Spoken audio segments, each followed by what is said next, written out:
Donc, merci beaucoup à tous de nous rejoindre pour cette visioconférence. Ce soir, notre conférence du mois de mars sera donnée par le professeur Rémi Burcelin, de l'Institut des maladies métaboliques et cardiovasculaires de l'INSERM et de l'Université Paul Sabatier à Toulouse. Monsieur Burcelin a été invité par Marie-Christine Vandorn, qui est membre de l'association, et que je remercie beaucoup pour cette invitation. Et je vais donc lui laisser la parole pour qu'elle présente Monsieur Burcelin. Marie-Christine, je te laisse la parole. Ok. Bonsoir Anne-Marie, bonsoir à tout le public, bien sûr, qui nous rejoint, et particulièrement les membres de l'Association des Amis du laboratoire Arago. Nous accueillons ce soir, comme Anne-Marie vient de le souligner, le professeur Rémi Burcelin, qui est né à Marseille, où sa famille est arrivée, venant d'Algérie. Professeur, très vite, vous menez des études scientifiques poussées, à l'issue desquelles vous soutenez une thèse, en 92 exactement, à l'université Pierre et Marie Curie, et un post-doc à l'Institut Jacques Monod. Puis, vous quittez notre territoire, malheureusement pour nous, pour rejoindre le Collège de médecine Albert Einstein à New York, où vous clonez le gène du récepteur au glucagon de 93 à 95. L'on vous retrouve ensuite en Suisse, où vous travaillez dans l'entreprise de biotechnologie Modex Therapeutics, avant d'être nommé assistant professeur à l'Université de Lausanne. En 2001, vous revenez en France comme professeur à l'Université de Toulouse et réunissez une nouvelle équipe autour de la génomique fonctionnelle des maladies métaboliques. Vos connaissances particulières en physiologie animale vous amènent à fonder la start-up Physiogenex SAS en France en 2003. Ensuite, professeur Burcelin, vous dirigez un laboratoire spécialisé dans l'étude des mécanismes à l'œuvre dans la communication entre cerveau, intestin et le reste du corps à l'Institut des maladies métaboliques et cardiovasculaires de l'INSERM et de l'Université Toulouse 3, Paul Sabatier. Votre équipe, je le souligne, est l'une des premières à avoir découvert l'implication du microbiote intestinal dans la gestion du sucre et du gras par notre organisme. À ce parcours très officiel, professeur, j'ajoute ce témoignage personnel issu de nombreux entretiens que nous avons eus. En effet, j'ai pu constater que vous cultivez l'élargissement des connaissances en vous intéressant à toutes sortes de sujets où la physique quantique, la création artistique, la philosophie et les lettres tiennent une place importante. Ainsi, vous me paraissez illustrer le très beau titre choisi par le laboratoire Arago pour les expositions de photos proposées chaque année devant ces murs, ici, à Banyuls. L'art cherche, jouant sur les mots de la recherche. Professeur, vous allez maintenant nous donner une intervention sur le sujet suivant, les bactéries et l'homme, autrement dit le micromégas. En somme, vous nous proposez une application mystérieuse du célèbre mot voltairien qui tourne autour de la notion éternellement relative du petit et du grand, une application, disais-je, au microbiote intestinal dont il semble que toute notre vie dépende, qu'elle soit mentale ou physiologique. Expliquez-nous ça, professeur. Merci pour cette très gentille et très fidèle présentation, introduction, et donc pour l'opportunité que vous me donnez de présenter et idéalement d'interagir. On devait être en présentiel ensemble et cette présentation se devait d'être extrêmement pédagogique, extrêmement interactive. Alors, on va faire ce qu'on peut. Ça reste informel et je vais non pas vous faire un cours, loin de là, non pas essayer de vous éduquer encore moins, mais je vais essayer de susciter chez vous, en fait, quelques curiosités et d'illustrer ces curiosités. Alors, on ne va pas parler des bactéries et des hommes de manière extensive, parce que sinon, on y serait pour une semaine, un mois, on serait confinés tous ensemble pendant très longtemps. Mais on va voir qu'au-delà du concept, somme toute, de ce que l'on vit dans le confinement des êtres humains sur la planète, on va voir que sont confinés à l'intérieur de notre organisme des bactéries qui interagissent, qui ont une vie sociale avec nous et qui, somme toute, ont un impact insoupçonné il y a encore quelques décennies et qui, au fur et à mesure de l'évolution scientifique, de la recherche, est de plus en plus évidente. Donc, on va parcourir ça ensemble de manière informelle. Le diaporama est en libre accès, je vais le mettre en libre accès sur le site de l'association. Je vous ai mis quelques exemples de bouquins que vous pourrez bien regarder, qui vont pouvoir illustrer un peu plus profondément ce que je dis, mais également pour les fans des réseaux sociaux, vous allez pouvoir avoir accès à tout un tas de réseaux qui, sur Internet, sur YouTube, vous retrouvez plein de présentations, plus ou moins vulgarisées, et vous verrez, si vous tapez mon nom, vous trouverez quelques présentations et ceux de mes collègues. Alors, allons un petit peu au point et on va reprendre de manière très simplifiée l'évolution temporelle de ce qu'est la vie, vous allez voir. Donc, commençons par le commencement, c'est encore ce qu'il y a de plus simple, afin de pouvoir comprendre ce qui va se passer. Alors, au commencement, qu'y avait-il? Il y avait un ancêtre commun, le plus vieil ancêtre commun, et cet ancêtre a évolué vers le groupe bleu, qu'on appelle les bactéries, vers le groupe rouge, qu'on appelle les archées, une sorte d'être vivant à l'interface entre les bactéries et ce que nous sommes, qu'on appelle eucaryotes. Alors, derrière ces mots barbares sont en fait représentés des grands groupes d'espèces, d'individus. Nous, l'espèce dite complexe, humains et animaux et associés, et une bonne partie des plantes, on se trouve sur la droite de l'écran avec les eucaryotes, et les bactéries sur la gauche. Donc, somme toute, deux mondes extrêmement éloignés que rien ne pourrait rapprocher. Et c'est ce paradoxe que nous allons illustrer aujourd'hui. L'arbre phylogénique de la vie. On retrouve ici, dans cet arbre, les bactéries au tout début du tronc. Donc, on a vu qu'ils étaient très, très loin de l'homme, et l'homme est somme toute à ce niveau-là, et tout en haut de cet arbre. Donc, une très grande distance dans l'arbre évolutif, et on retrouve toutes les interfaces de cet arbre évolutif avec toutes les espèces. Donc, encore une fois, insistons sur le fait que les bactéries et l'homme ont au départ pas grand-chose à voir. Si maintenant, au-delà de l'arbre phylogénique, donc d'un positionnement purement vertical, comme on l'a vu, des espèces, on rajoute une dimension, la dimension temporelle, on va commencer à apprécier dans la dimension temporelle quelque chose de plus intéressant qui va soulever un peu plus le débat.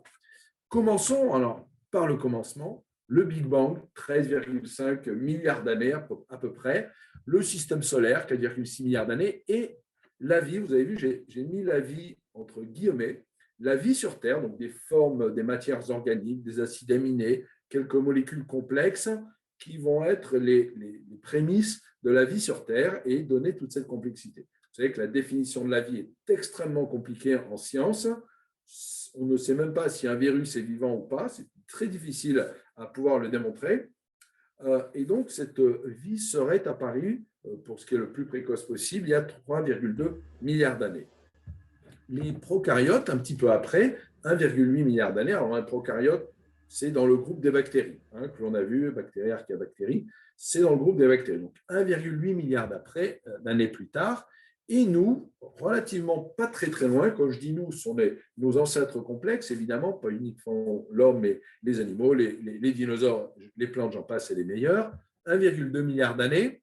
Et là, j'ai mis en gras les cyanobactéries. C'est un groupe de bactéries essentiel parce qu'il est apparu quand l'oxygène est apparu. Pourquoi? Parce que ce sont été les premières formes capables de générer de l'oxygène. Avant cette période, il n'y avait pas d'oxygène. Et donc, les êtres vivants ne respiraient pas de l'oxygène, respiraient autre chose. On pourra entrer dans les détails moléculaires, si vous le souhaitez, dans les questions. Et puis, il y a un certain nombre de mots-clés sur lesquels je reviendrai a posteriori. Donc, repositionnons-nous un petit peu dans cette évolution temporelle de la vie. Sont représentés ici les premiers des stomatolites, qui sont des roches que l'on retrouve au fond de l'eau, ici à marée basse, forcément. Et ces roches sont extrêmement anciennes. Elles datent de l'âge de la formation du système solaire et donc de la Terre. Eh bien, dans ces formes, dans ces roches, on trouve des premières formes de vie filamenteuses. Alors, vous allez voir que j'ai mentionné ce point-là. Pourquoi? Parce que filamenteuse, ça commençait à ressembler un peu à des bactéries. On va le voir au fur et à mesure. Donc, on voit que la nature s'est organisée afin de générer des formes de vie qui ressemblent à des bactéries. Alors, les bactéries, détrompez-vous, ça ne ressemble pas à ça. Ça, c'est ce qu'on trouve dans les livres d'enfants ou sur Internet, etc. Ça ressemble en rien à ça, mais ça ressemble plutôt à ça. Voilà. Donc là, vous avez une image prise au microscope. Donc, des bactéries, c'est très petit, ça fait quelques micromètres, c'est-à-dire un millionième de mètre, et donc, ou 1000 fois moins qu'un millimètre, si vous voulez. Et donc, c'est extrêmement petit, on ne le voit pas à l'œil nu. Et vous voyez des formes, tout un tas de formes, sous forme de bâtonnets, des points, plus ou moins allongés, plus ou moins gros. Et donc, on a une très grande diversité. Une première information, c'est qu'on a une grande diversité. La deuxième information, c'est qu'au sein de l'intestin, cette grande diversité de formes, elle est répartie différemment. Donc, un intestin, ça fait chez l'homme, ça fait à peu près 6, 7 mètres, on va dire, et tout au long de ces 7 mètres, on a une quantité de bactéries qui varie. On va le voir par la suite. La quantité varie, la forme varie, et dans un intestin, c'est comme quand vous achetez un saucisson, vous avez la peau qui est autour, c'est quelque part, s'il est naturel, de l'intestin, et ce qui est à l'intérieur, on pourrait considérer que c'est le microbiote. Vous avez des bactéries qui sont au début du saucisson, d'autres qui sont à la fin, donc la partie duodénum juste après l'estomac, et la partie sécom, celle proche du côlon, proche de l'anus. Et vous avez une distribution aussi bien collée à la peau, qu'on appelle la muqueuse, que loin de la peau de l'intestin, dans l'épithélium de l'intestin, qu'on appelle la partie luminale. Et donc, en fonction de cette répartition géographique, vous avez une écologie. La métaphore que je pourrais prendre, c'est sur Terre, vous avez des gens qui habitent au nord, au sud, à l'équateur, etc. Eh bien, tout le monde n'est pas pareil. Si on considère que les bactéries sont des êtres humains, pour simplifier, donc on a une distribution, une répartition très diverse de l'ensemble de l'écologie bactérienne en fonction de ce que les bactéries aiment ou en fonction de ce que les êtres humains aiment. Donc, on pourrait imaginer la diversité des bactéries comme la diversité des êtres humains sur la planète. Et on va dire que l'intestin et la planète et les bactéries sont les êtres humains pour utiliser une métaphore. Donc, on se repositionne sur cette échelle temporelle. On a vu l'apparition de la vie sur Terre, les prokaryotes, les premières bactéries, et on va arriver à ces fameuses bactéries qui produisent de l'oxygène. Alors là, elles sont représentées en vert fluorescent. Elles sont capables de produire de l'oxygène, et donc je les ai représentées en vert. Pourquoi? Parce que un pigment est essentiel, c'est un peu comme nos plantes vertes, elles sont vertes parce qu'elles ont un pigment capable de capturer l'énergie lumineuse, les bactéries aussi, et on retrouve, somme toute, ce cycle qui est que des nutriments énergétiques, comme des sucres, ont été utilisés, ça pourrait être autre chose, mais on va dire les sucres, on sait que le sucre est très énergétique, ont été utilisés par les premières bactéries, avant les cyanobactéries, et ces premières bactéries ont généré des déchets, comme nous, du CO2 et du gaz carbonique et de l'eau. Donc, ces déchets étaient là et tournaient en boucle, s'accumulaient sur la planète. Sont arrivées ces fameuses cyanobactéries qui ont été capables de capturer l'énergie lumineuse. Et grâce à cette énergie lumineuse, elles ont récupéré nos déchets, essentiellement la matière carbonée, pour en refaire des sucres. Et là, on arrive dans un concept où l'on a finalement une écologie circulaire, bénéfique pour tout le monde, où tout le monde vit en symbiose, en équilibre sur la planète, et c'est la définition de la vie, un équilibre certes instable, mais un équilibre tout de même. Donc, ces bactéries étant importantes sont arrivées, une fois que ce cercle vertueux en équilibre existait, sont arrivés les organismes dits complexes ou supérieurs, etc., qui, eux, ne font qu'utiliser les sucres pour produire des déchets. Et donc, on commence à apprécier et à voir que ces êtres complexes ici n'existent que parce qu'il a été capable, parce que la vie a été capable de créer un cycle. Et ce premier cycle, c'était un cycle bactérien. Donc, en fait, nous existons sur la planète parce qu'un cycle vertueux énergétique a été créé à la base de la lumière et a autorisé des êtres saprophytes et ou commensaux comme nous, voire parasites comme certaines maladies, même certains êtres humains, qui sont alors apparus pour puiser les ressources et en faire des déchets. Donc, il y a un équilibre qui s'est fait et d'un point de vue compréhension de la nature, on comprend que pour que les êtres complexes existent comme nous, il a d'abord fallu que les bactéries mettent en place un système vertueux. Et donc, on n'existe que parce que les bactéries ont mis ça en place. Alors, il y a eu une négociation entre nous, les êtres complexes, et les bactéries, parce que les bactéries ont mis ça en place, ils se sont dit, bon, très bien, les êtres complexes arrivent, oui, mais écoutez, les gars, on va vous autoriser à vivre avec nous, mais il y a un deal. Donc, on fait un contrat. Et le contrat, quel est-il? Eh bien, la contribution de l'animal, l'homme et la complexité, c'est vrai aussi pour certaines plantes, aux bactéries, c'est-à-dire les bactéries nous ont dit, OK, vous pouvez rester, mais à condition de nous nourrir, de nous abriter et de nous disséminer, pour le moins. Évidemment, dans le deal, c'était plus complexe que ça, il y avait plein d'astérix, plein de négociations en cours. Et les bactéries ont dit, bon, très bien, si vous faites ça, vous, les êtres complexes, alors nous, bactéries, qu'est-ce qu'on va faire? On va récupérer cette fameuse énergie lumineuse pour en faire l'oxygène, ce qu'on vient de voir, mais on va également vous protéger. Mot très important. Commencez à comprendre, dans les temps où nous sommes agressés par les virus, que les bactéries nous ont protégés. Pourquoi? Parce que dans le deal, si nous, on les nourrit, on les abrite, on les dissémine, on leur a demandé de nous protéger. Mais elles nous nourrissent aussi. Alors, elles nous nourrissent différemment de ce que nous mangeons. Et on va voir comment. Et c'est là où on va en venir dans certains exemples. Elles nous éduquent. Alors, elles nous éduquent, c'est-à-dire d'un point de vue psychomotricien, psychologique, d'un point de vue cognitif, mémoire, entre guillemets, intelligence, et elles nous aident à nous développer, à grandir et à grossir. Donc, finalement, elles font, et là, j'ai mis que quelques mots-clés, évidemment, on va en voir certains, pas tout, elles font énormément de choses pour nous. Et nous faisons les choses essentielles. Les nourrissons, les abritons, les disséminons. Donc, nous, on a des pattes, pas les bactéries, ils ont des flagelles, mais encore pas toutes. Et donc, ce deal devait être vertueux. Et vous commencez à apprécier que sur le côté vertueux de ce deal que l'on avait entre les bactéries, eh bien, finalement, l'homme et les animaux, pour simplifier, ont pu se développer de manière exponentielle jusqu'évidemment à la rupture de ce cycle. Et on va pouvoir l'apprécier juste après. Alors, en conclusion, on peut dire que les bactéries étaient là avant nous. Premier point, elles étaient là avant nous. Donc, elles nous ont autorisés à vivre avec elles, suivant le deal que je viens d'exposer. Évidemment, c'est un deal plus complexe que ça, mais vous avez vu quelques mots-clés. Et donc, dans ces mots-clés, on va reprendre des exemples que je vais illustrer avec les quelques données scientifiques de la littérature simplifiée. Alors, les nourrir, on reprend le mot-clé. Donc, dans le deal, il faut nourrir nos bactéries. En effet, quand on mange une pomme ou des pâtes ou autre chose, on a l'impression que c'est nous qui mangeons, mais d'abord, ce sont les bactéries qui se servent. En grande partie, les bactéries vont se servir. Pourquoi? Parce que si elles ne peuvent pas manger, le deal est rompu et elles vont nous tuer. Donc, on leur laisse une part du gâteau. Et donc, dans notre intestin, on a des bactéries, mais on a plein de restes alimentaires, et il y a 50 à 70% de restes alimentaires qui sont capturés par nos bactéries pour qu'elles s'alimentent et qu'elles vivent. Donc, quelque part, on les nourrit pour que nous nous nourrissions mieux, et on va le voir comment. Finalement, d'un point de vue philosophique, on trouvera ça sur Internet, il y a la célèbre phrase qui dit « Je suis ce que je mange ». On pourrait même citer Nietzsche, « Je deviens ce que tu es ».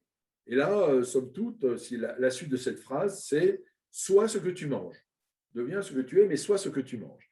Et en effet, mais ce n'est pas un concept, même si on trouve ça ces dernières années, sur la base du microbiote, ce n'est pas un concept très nouveau, parce que finalement, Arthur avait déjà identifié dans son subconscient que si l'on mange, eh bien, on devient un être fait de ce que l'on mange.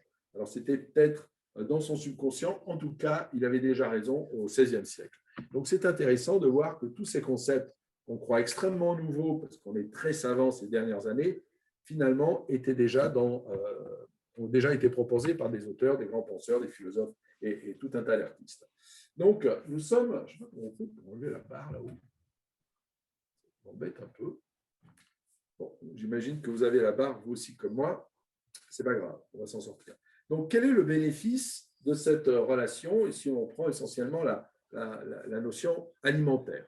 Donc, on voit des aliments divers qui sont mangés par notre organisme, qui sont mangés par nos bactéries. Nos bactéries vont en manger. Que vont-elles faire? Elles vont transformer une partie de ces aliments dans un autre type d'aliment. Un aliment que nous ne trouvons pas au marché, au supermarché ou chez n'importe quel artisan qui nous vendrait ces aliments, ces conserves, etc.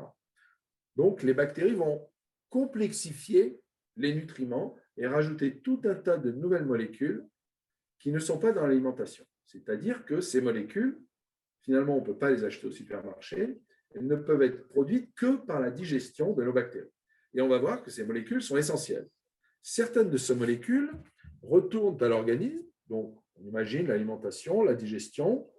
Certains nutriments sont absorbés, une bonne partie sont digérés par les bactéries dans de nouvelles molécules, dans de nouveaux nutriments, qui, eux, vont être absorbés par notre organisme. Et on a finalement deux types de nutriments, les nutriments qu'on absorbe directement et ceux qui sont absorbés parce que nos bactéries les ont digérés. Et vous allez voir que dans cette deuxième étape, c'est une étape essentielle. On sait chez les ruminants que le fait de ruminer, ça permet aux vaches de pouvoir digérer plus, au moins la cellulose, et de gagner de l'énergie. Nous ne ruminons pas, mais c'est un peu le même concept. Nos bactéries nous aident à générer plus d'énergie, plus de nutriments et plus d'informations. Et cette information va arriver dans l'organisme, notamment au cerveau. Et finalement, on va avoir une sorte de cercle vertueux qui va dire que plus on a d'aliments et de meilleure qualité, plus on va nourrir nos bactéries. Et plus on nourrit nos bactéries, plus les bactéries vont fabriquer de molécules complexes. Et plus on a de molécules complexes, plus on va gagner d'informations cognitives pour s'alimenter mieux, augmenter la diversité de nos bactéries. Et donc, on a un cercle vertueux, cette fois-ci, à l'intérieur de l'organisme, et pas à l'extérieur uniquement pour faire de l'oxygène, mais dans notre organisme. Donc, on commence à comprendre que, finalement, si on s'alimente de manière variée, on va créer une grande diversité bactérienne. Plus on crée des bactéries différentes, plus on est capable d'avoir de l'information, d'améliorer ses aspects mémoriels et cognitifs, donc son intelligence au sens large, pour aller chercher plus de nourriture, de meilleure qualité, renforcer notre microbiote, de manière à enrichir finalement nos potentiels et notre survie sur la planète. Donc, finalement, on a des bactéries et l'homme qui travaillent main dans la main pour le bénéfice des deux. Et donc, cette écologie est absolument essentielle. Évidemment, je pense que dans l'audience, malheureusement, nous avons tous pris des antibiotiques. Et là, on imagine, qu'est-ce que je fais quand j'ai pris des antibiotiques, catastrophe, j'ai tué mon microbiote intestinal. On y reviendra dans les questions. Ce n'est pas une question que je vais aborder ici parce que ce serait trop long, mais c'est une question essentielle que j'imagine que vous vous posez. On pourra débattre dessus. Alors, donc, attendez, ici. Donc, les bactéries travaillent main dans la main avec l'organisme, mais c'est encore pire que ça. Ça va encore plus loin dans cette association, dans ce deal, dans ce qu'on appelle cette symbiose. Ça va beaucoup plus loin, parce que ce n'est pas uniquement les bactéries dans l'intestin et l'homme, c'est les bactéries, vous allez voir, qui vont encore plus loin. Et c'est illustré ici, c'est ce qu'on appelle la théorie endosymbiotique, peu importe. Ici, vous avez une cellule en verre avec son noyau. Le principe d'une cellule dite eucaryote, complexe, pour simplifier, et vous avez les bactéries. Et vous en avez une, là, ici, une bactérie en orange. Eh bien, il y a 1,2, entre 1 milliard et 1,2 milliard d'années, certains disent 800 millions d'années, peu importe, mais longtemps, une cellule qui se promenait dans le coin, avait les bactéries à côté, et bien cette cellule un peu complexe a décidé de manger une bactérie. Il y a plein de cellules, comme des amibes, qui mangent des bactéries, qui les détruisent. C'est comme ça qu'il y a même des vers, des tout petits vers microscopiques qui ne se nourrissent que de bactéries. Donc, très bien.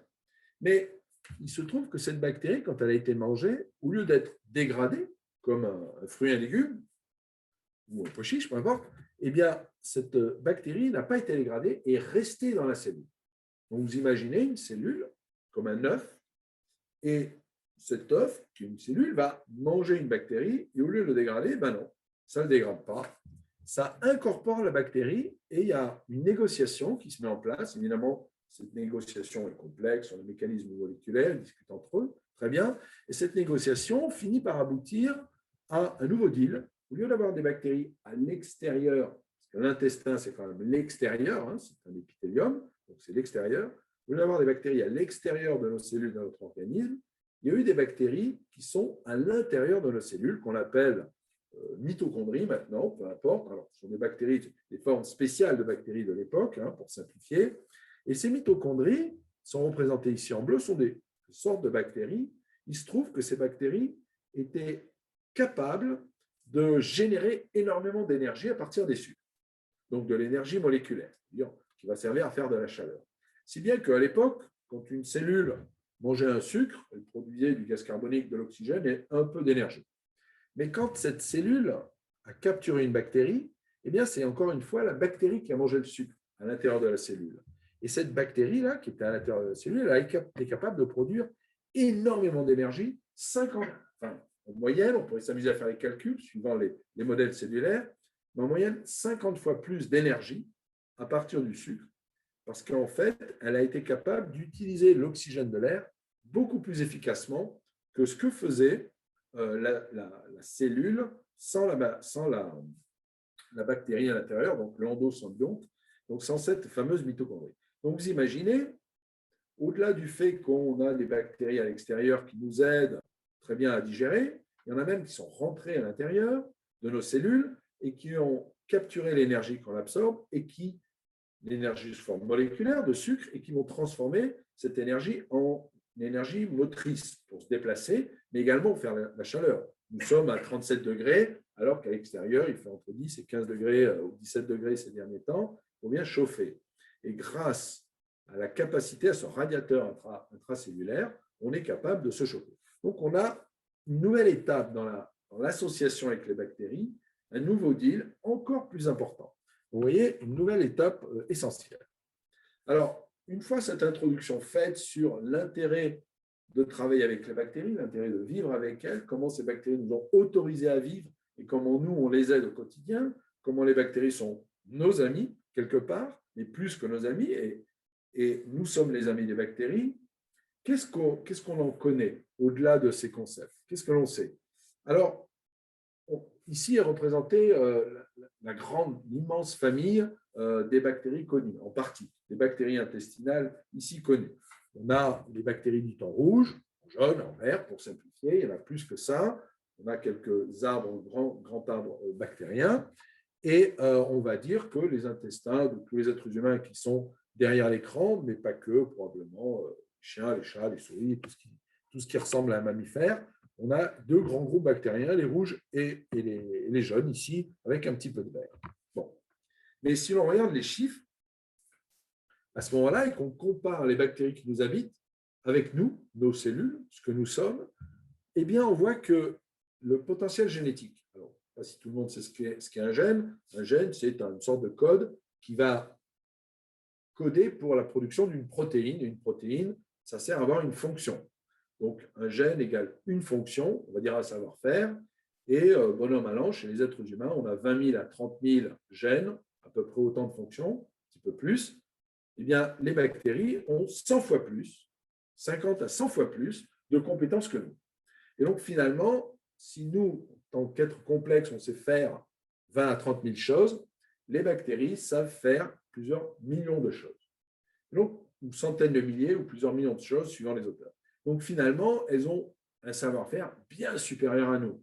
Alors, on peut se dire, ouais, c'est normal, ça fait 1 milliard d'années ou 2 qu'elles existent sur la planète. Nous, Homo sapiens sapiens, ça fait 200, 300, 1000 ans qu'on existe, évidemment, mais bon, les Australopithèques, ça fait quelques millions d'années. Bon, on n'a pas eu le temps de générer autant de savoir-faire. C'est possible, mais toujours est-il que les êtres humains qui sont derrière cet écran, quand ils font quelque chose, ils le font avec leur capacité, c'est-à-dire leurs 20 à 30 000 protéines, pour simplifier, mais également avec leurs centaines de milliers de savoir-faire bactériens intestinaux. Et on ne parle pas de la peau et du reste tout de suite.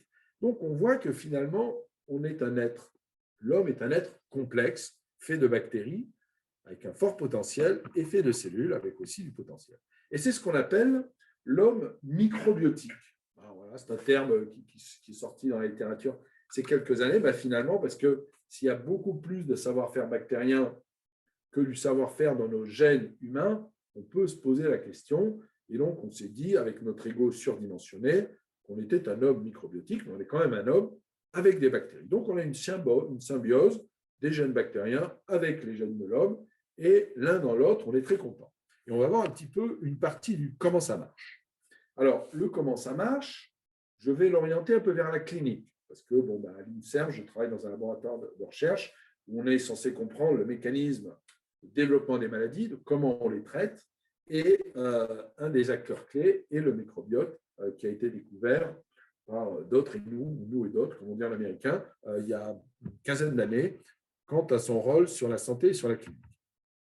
Alors, le microbiote, c'est l'ensemble des microbes, bactéries, levures, champignons, virus, qui habitent notre organisme au sens large. On a des bactéries, des microbes, et aujourd'hui, on va parler essentiellement que de que de bactéries sur toutes les parties externes du corps. Il n'y a pas un millimètre ou un nanomètre carré qui ne soit pas habité par une ou plusieurs bactéries. Et donc, somme toute, on a des bactéries sur la peau, dans l'intestin, dans le nez, sur tous les épithéliats qu'on trouve. Et ces bactéries sont différentes en fonction de leur localisation. J'ai pris la métaphore tout à l'heure de la planète avec des gens qui habitent au nord, au sud, aux équateurs, etc., qui sont tous différents. Eh bien, pour les bactéries, c'est pareil. On a cette grande diversité. Alors, si l'on se recentre sur les bactéries de l'intestin, puisque c'est essentiellement ça le sujet que je souhaite aborder avec vous, dans cette écologie bactérienne, qui est donc bonne pour le développement de l'homme, de l'animal et tout ce qui lui ressemble, il y a cette écologie qui vit en symbiose. Et cette écologie, elle vit en symbiose essentiellement avec ce qu'on a nourri. On a vu tout à l'heure qu'il était important de nourrir nos bactéries pour qu'elles nous nourrissent a posteriori. Donc, on voit sur ce cartoon une représentation d'une partie de l'intestin, évidemment, c'est une image de synthèse, et on imagine assez bien toutes les bactéries qui vivent en écologie complexe, comme à Banyuls, j'allais dire, cette écologie où chacun vit en association et en équilibre harmonieux pour le mieux de l'écologie, mais également de ce qui nous abrite, c'est-à-dire la ville, le pays, etc. Donc, on a cette écologie, mais qui va interagir avec l'extérieur. L'extérieur, l'environnement, c'est quoi? Pour un être humain, c'est d'abord les aliments. Alors, je vais insister parce qu'on est sur la clinique. Et vous voyez où je vais en venir. Mangez bien les fruits et légumes, etc. Je ne vais pas vous refaire le sermon, mais l'idée, c'est de dire mangeons diverses pour obtenir beaucoup de bactéries différentes. Parce que vous avez des bactéries qui aiment les végétaux, d'autres qui aiment la viande, les troisièmes qui aiment le poisson, certaines qui aiment le chocolat. Donc chez moi, j'ai énormément de bactéries qui aiment le chocolat, donc je suis très dépendant à ça. Alors, ces bactéries, maintenant, ça c'est une photo prise au microscope qui est vraie. Donc là, c'est une coupe d'une partie de l'intestin. Vous avez l'intérieur de l'intestin avec les bactéries colorées de différentes manières parce qu'on a utilisé différents colorants pour simplifier. Vous avez cet intestin ici, ces cellules épithéliales qui sont protégées. On n'a pas des bactéries qui sont directement collées à nos cellules dans l'intestin. On a ce qu'on appelle une couche de mucus. Voilà, donc on a du mucus, une protéine très, très sucrée, peu importe, et cette couche est assez épaisse de manière globale et elle nous protège. Elle nous protège et vous avez ici en bleu les cellules de notre organisme. Vous voyez qu'il y a quand même une protection et certaines bactéries arrivent à se faufiler. Alors, quand on a une dysenterie, elles se faufilent un peu trop d'ailleurs. Quand on a une altération du mucus, eh bien, ça va altérer, favoriser le contact entre les bactéries et les cellules. Et là, il va y avoir un déséquilibre. On va commencer à rentrer dans les maladies. Pour celles qui ont des maladies inflammatoires dans l'intestin, c'est typiquement ce qui se passe. La couche de mucus est amoindrie, elle est altérée, elle est activée, et elle est altérée, et somme toute, les bactéries commencent à faire des trous et à envahir l'organisme. Mais il faut voir que les bactéries aussi se nourrissent, pas uniquement de ce qu'on leur donne à manger, mais également de ce qu'elles trouvent.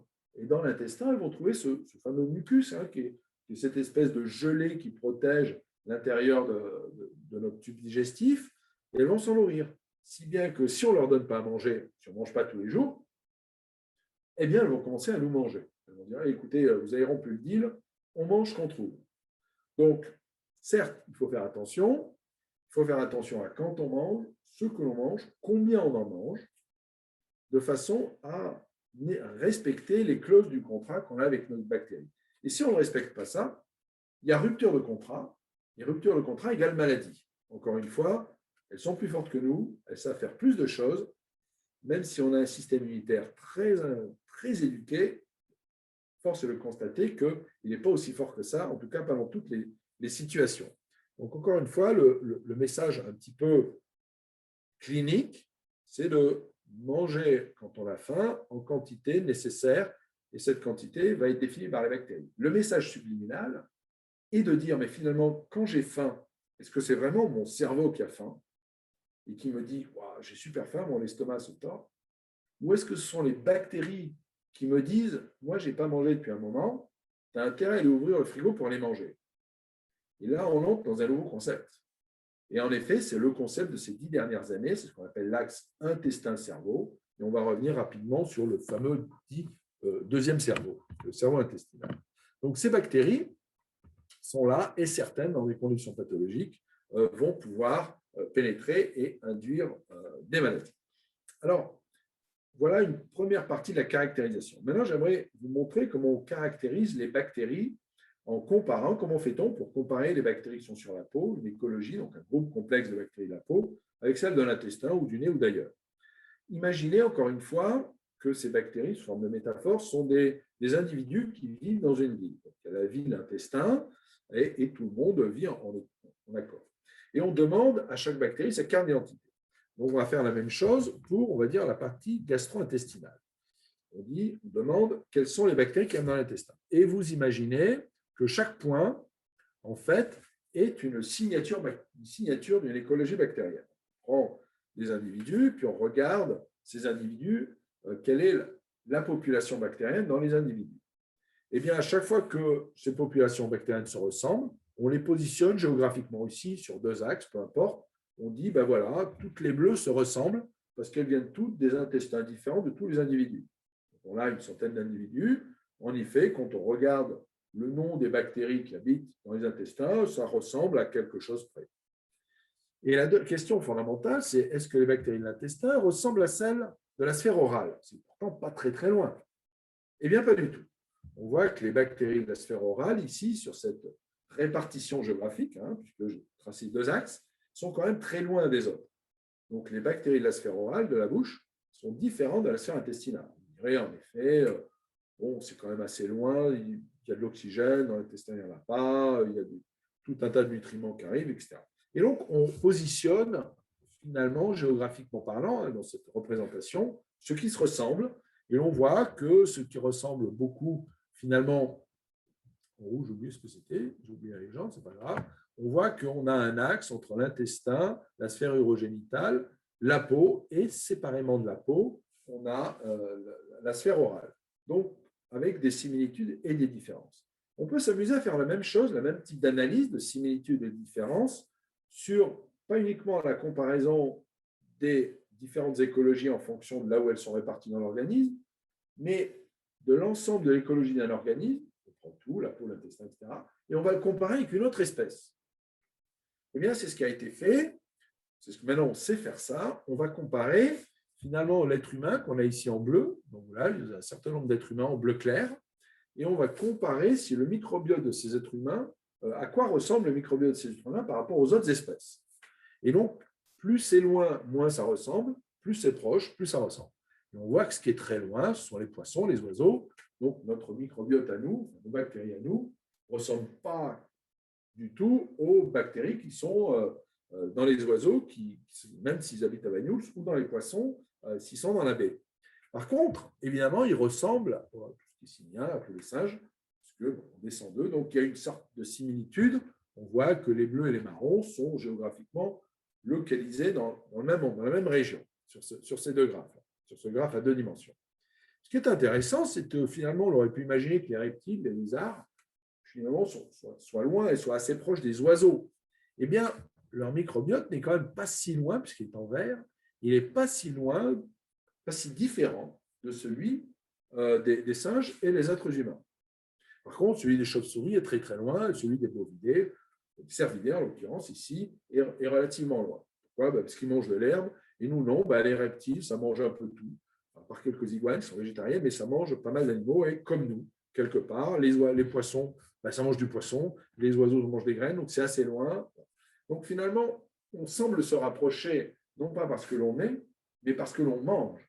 Donc, si l'on reprend le concept comme quoi les bactéries sont très complexes, apportent beaucoup d'informations sur ce que doit être l'être humain, c'est-à-dire les fonctions de l'être humain, et que finalement, ces fonctions de l'être humain semblent dépendre non pas de nos gènes à nous, parce que les gènes des reptiles sont très loin d'un gène de l'être humain, mais plus de ce que le reptile mange, une nourriture variée et complexe, comme le serpent, il est beaucoup plus proche que nous, puisque manifestement, son microbiote, qui est un caractère dominant, montre qu'il n'est pas très loin de ce que nous avons. Donc finalement, on n'est pas très loin. Si notre carte d'identité, au lieu d'être basée sur nos gènes, était basée sur nos bactéries, eh ben, on aurait des reptiles qui nous ressembleraient. Alors, ce microbiote, il est sous l'influence de ce qu'on mange. Et vous avez vu qu'il a un impact important parce que notre conceptualisation de notre représentation, nous, êtres humains sur la planète, en disant on est loin d'un reptile, finalement, si on considère qu'on est un homme microbiotique, donc il faut qu'on considère notre microbiote, eh bien, on n'est pas si loin de certaines espèces qui nous ressemblent d'un point de vue microbien. Et c'est là où c'est quand même conceptuellement extrêmement puissant et ça nous permet de revisiter finalement beaucoup de choses, et notamment en clinique. Si on considère que les bactéries sont importantes pour la santé, alors finalement, quand on teste les médicaments, au lieu d'aller tester chez les chiens, les chats, les souris, etc., on pourrait peut-être les tester chez le reptile, puisque ça, finalement, d'un point de vue bactérien, ça ressemble à l'homme, dans toute proportion gardée. Alors, si l'on reprend ce concept, le microbiote, il est sous l'influence de quoi dans l'environnement? Alors, il y a l'influence de médicaments, évidemment les antibiotiques. Je dois dire qu'aujourd'hui, il est extrêmement difficile de trouver un médicament qui ne modifie pas notre microbiote intestinal. Et donc, quand on pense qu'un médicament agit sur la santé, puisqu'il est fait pour, certes, il agit sur la santé, mais il agit aussi sur le microbiote. Et donc, finalement, de manière pythagorienne, si on veut aller de A à C en passant par B, le chemin le plus court de A à C, peut-être, mais le chemin de A à B, puis après de B à C, semble démontrer que le relais numéro B, c'est le microbiote et que donc l'effet qu'on a de A à C pourrait nécessiter le microbiote. On a ainsi une triangulation qui dit qu'à chaque fois qu'on prend un médicament, il agit sur notre microbiote qui lui génère de nouvelles molécules pour faire que le médicament fonctionne. Et j'ouvre, je vais faire une toute petite parenthèse, parce qu'il y a un domaine qu'on a compris ces 5 à 10 dernières années, c'est par exemple le traitement du cancer. Pour qu'une chimiothérapie soit efficace, au moins dans certains cancers, il faut que le microbiote intestinal et, je passe les détails sur le microbiote de la tumeur, soient compatibles. Grâce aux modifications du microbiote chez le patient avec un cancer, on va avoir une efficacité thérapeutique qui va changer. Et ça, c'est quand même un point extrêmement important dans l'approche clinique et donc thérapeutique du traitement d'une maladie. Je ferme la parenthèse. Et il y a tout un tas d'exemples comme ça dans tout un tas de maladies. La nutrition, on en a parlé, les médicaments, évidemment le stress. Pourquoi? Parce que quand on est stressé, on génère des hormones de stress et les hormones de stress modifient notre microbiote qui va alors modifier notre bien-être. Les pesticides, évidemment, on pense que le glyphosate, c'est cancérigène. Oui, mais pourquoi? Est-ce que c'est cancérigène? Parce que ça passe en partie par le microbiote intestinal. C'est une question ouverte sur laquelle il y a pas mal de travaux. Donc, on a toutes ces influences et tout un tas d'autres qui sont représentées ici, tout un tas de toxines que nous respirons, multiples oreilles, d'autres infections extérieures, l'influence du sport, l'influence de l'alcool. Alors, on est à Banyuls, donc c'est important, non pas l'alcool, mais le vin rouge. Dans le vin rouge, il y a ce qu'on appelle des antioxydants, on appelle des polyphénols, comme du resveratrol, mais pas que. Et en fait, ces polyphénols, qui sont produits par des plantes, comme la peau du raisin rouge, en l'occurrence, ces polyphénols sont produits par les plantes, pas pour faire joli, pas pour nous aider au départ, mais pour lutter contre les bactéries. C'est vrai pour un grand nombre de plantes. Ces polyphénols naturels ont été produits par les plantes pour lutter contre les infections bactériennes de la plante. Et donc, ce sont les antibiotiques naturels. Évidemment, quand on fait du vin rouge, on récupère ces polyphénols, voire même c'est enrichi. Ces polyphénols, ils vont être antibiotiques très faibles, très modérés, ils vont agir sur notre microbiote. Alors, ça peut être mauvais pour la santé, parce que finalement, si on a une flore intestinale en bonne santé et qu'on la modifie par les polyphénols, elle va être en mauvaise santé. Mais si on a une flore intestinale en mauvaise santé et qu'on rajoute des polyphénols, peut-être qu'elle va devenir en bonne santé. Donc là, il y a tout un débat très important, scientifique, avec énormément de publications, qui met en évidence est-ce que le vin est bon ou pas pour la santé. Et je vous laisse avec cette observation qui, je pense, à Banyuls et dans l'environnement, fera couler beaucoup d'encre et beaucoup de polyphénols. Alors, en clinique, on a vu les influences. En l'occurrence, ça, c'est chez l'adulte. Mais finalement, si on reprend le commencement, au commencement, il y avait le microbiote, on l'a vu, donc notre microbiote à la naissance et ou la naissance de notre microbiote. Eh bien, tous ceux qui sont derrière l'écran, et même plus, qui habitent sur la planète, on est tous nés nus comme des vers en termes de microbiote. On n'avait pas une bactérie dans notre intestin. Et à la naissance, le bébé plus les parents, donc lors de la naissance par voie naturelle basse et ou par césarienne, on a acquis un microbiote. Et donc ce triumvirat, le bébé, les parents au sens large, hein, les grands-parents, voire les nurses, les infirmiers, les médecins, etc., plus le microbiote qui se trouve dans l'entourage, ça donnait une famille, ça donne des êtres vivants complexes qui potentiellement sont en bonne santé. Donc on est né sans microbiote et très rapidement, dans les heures, jours, semaines, mois qui ont suivi la naissance, on a acquis cette diversité, cette complexité. Mais on a acquis cette complexité non pas au hasard, non pas de manière désordonnée, de manière extrêmement ordonnée. Donc vous avez une échelle de temps avec le nom des grands groupes bactériens qui ont colonisé au cours du temps notre intestin, le reste de notre peau, la sphère orale, etc. Donc on a une évolution très rapide dans les premières heures et semaines du microbiote. Donc, première étape, on a récupéré les bactéries de notre mère, idéalement par voie basse, par la sphère urogénitale. On a récupéré les bactéries de la mère lors de la naissance, qui ont commencé à nous coloniser, mais également lors de l'allaitement. Le premier lait maternel, notamment le colostrum, est extrêmement riche en bactéries lactiques, les lactobacilles, mais également en aliments, en nourriture, ce qu'on appelle en fibres, que les bactéries vont manger. Donc, il faut alimenter les bactéries, il faut alimenter le bébé, donc le sein maternel et la poupe, mais le sein maternel, il est fait de telle manière que ce qui va alimenter d'abord, ce n'est pas forcément le bébé, c'est essentiellement les bactéries qui, elles, vont permettre au bébé de se développer. Et on va le voir dans une seconde. Une fois que le bébé est développé, il va passer à l'alimentation solide, liquide d'abord, puis après solide, et au fur et à mesure qu'il change d'alimentation, comme on l'a vu, dès qu'il change d'alimentation, les bactéries changent, elles évoluent, se complexifient, de nouvelles arrivent, et la grosse complexité bactérienne va faire qu'on a un organisme complexe, ce fameux organisme microbiotique, puis vers l'âge de 2-3 ans, il se trouve que le microbiote intestinal est établi. Et il ne va plus vraiment bouger jusqu'à l'âge de la séniorité. Donc, quand on vieillit, même chez les patients âgés, ce microbiote est assez proche de celui d'un enfant, sauf si l'individu âgé est malade. Et donc, on a ce qu'on appelle la notion de vieillissement pathologique. Encore une fois, en clinique, le vieillissement, ça ne veut pas dire grand-chose. La carte d'identité, c'est purement administratif. On peut avoir 80 ans en parfaite santé, et ça se voit, j'allais dire, dans le microbiote. Dans la diversité des bactéries intestinales, on peut savoir si un individu, même âgé, est en bonne santé.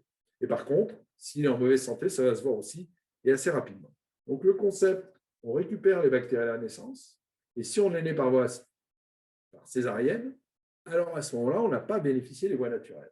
Mais heureusement, les bisous du papa, de la maman, des grands-parents ont contribué à installer une sphère bactérienne satisfaisante. Mais on va voir que ce n'est pas toujours le cas. Mais alors, vous allez me dire, si on récupère des bactéries de nos parents, mais que nos parents n'étaient pas en bonne santé, eh bien, en effet, le bébé va récupérer les bactéries des parents en mauvaise santé. Et ces bactéries, il va les traîner toute sa vie.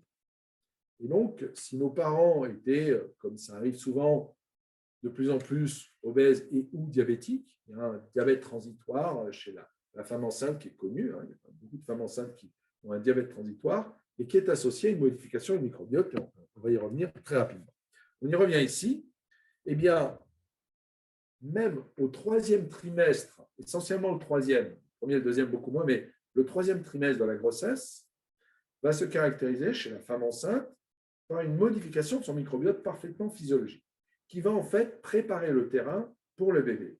Mais si d'aventure, cette modification du microbiote intestinal ne se fait pas dans les règles naturelles de l'art, j'allais dire, de l'art de la vie, parce que l'alimentation n'est pas bien, parce que les antibiotiques ont été donnés, parce qu'il y a eu du stress, parce qu'il y a eu des pesticides, parce qu'il y a eu tous les facteurs dont j'ai parlé, alors on va avoir une écologie bactérienne perturbée.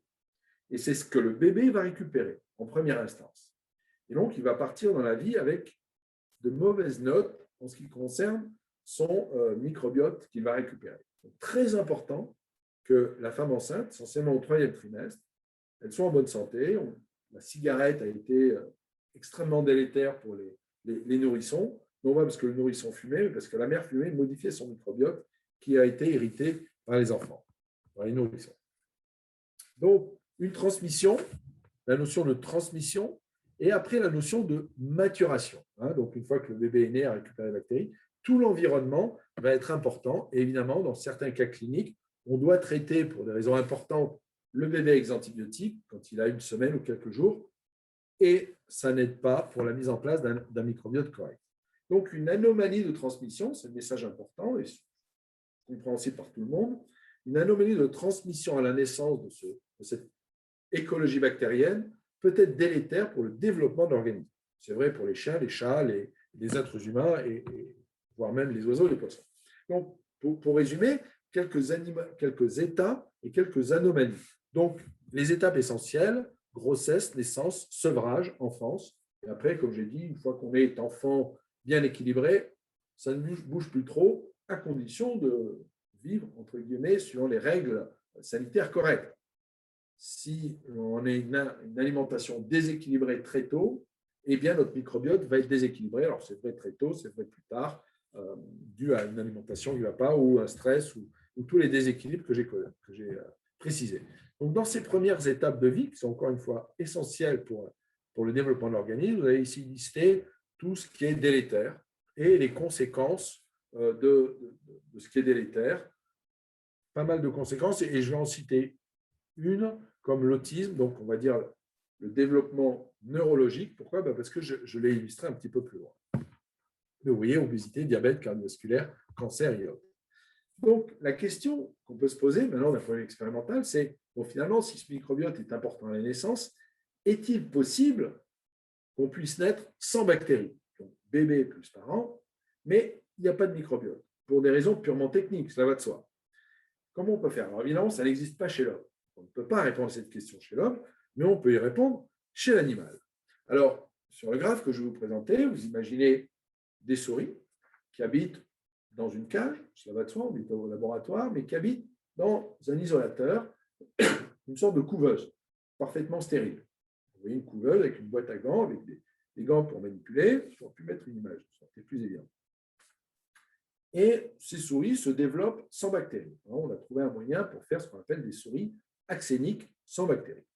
Donc, elles vont grandir dans cette ambiance parfaitement mesurée, stérile.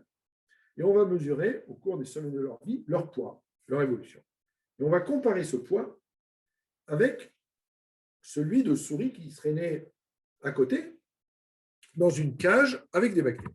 Eh bien, voilà la différence. Alors, évidemment, c'est une souris, donc ça pèse très peu, quelques dizaines de grammes, et on va représenter ici la prise de poids, et tout simplement pour illustrer que les souris qui ont des bactéries versus les souris qui n'ont pas de bactéries ont une prise de poids extrêmement différente.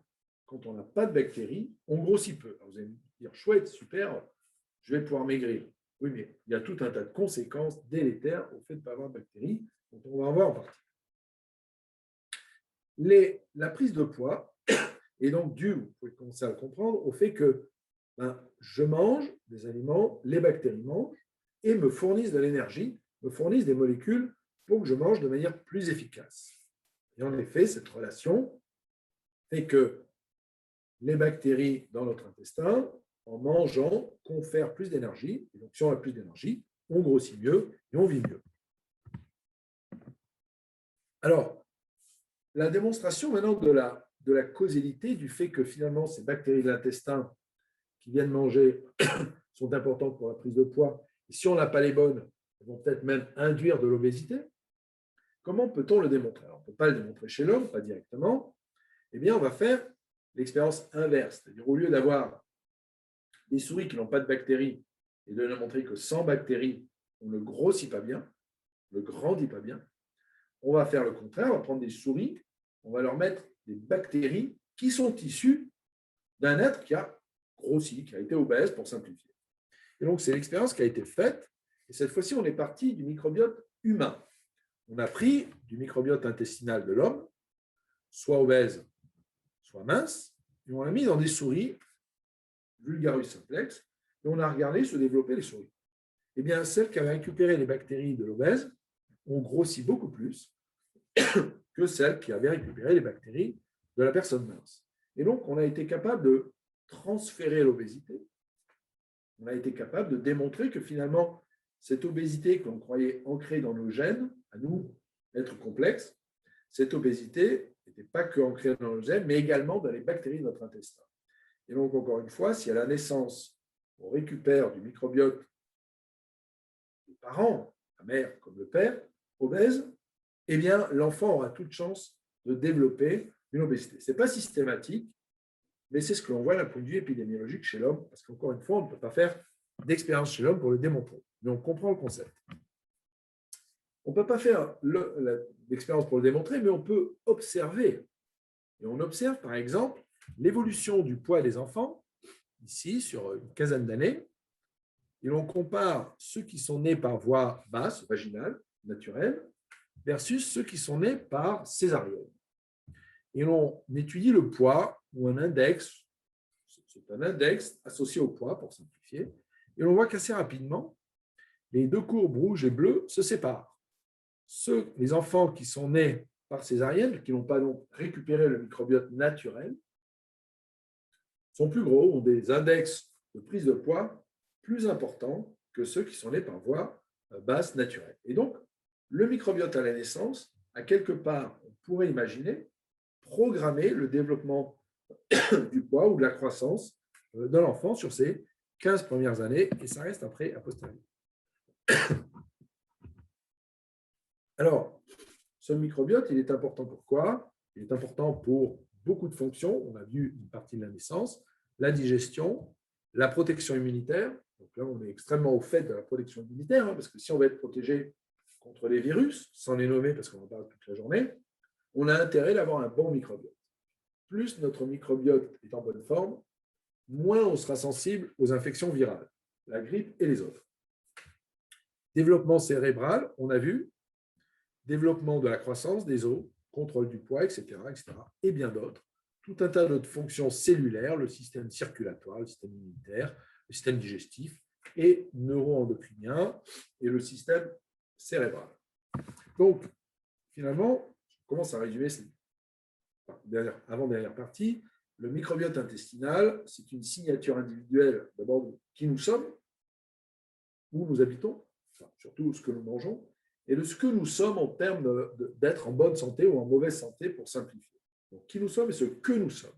Donc, ça va au-delà de la carte d'identité, ça va au-delà de la carte génétique, puisque ça inclut les fonctions de ce que l'on fait, de ce que l'on peut faire.